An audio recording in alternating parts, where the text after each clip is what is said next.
اور اسی طرح تو ہم نے تمہیں ایک امت وسط بنایا تاکہ تم دنیا کے لوگوں پر گواہ رہو اور رسول تم پر گواہ ہو۔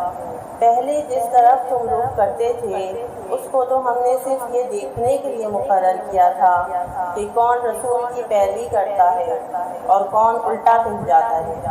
یہ معاملہ تھا تو بڑا سخت، مگر ان لوگوں کے لیے کچھ بھی سخت ثابت نہ ہوا جو اللہ کی ہدایت سے فیض یاب تھے۔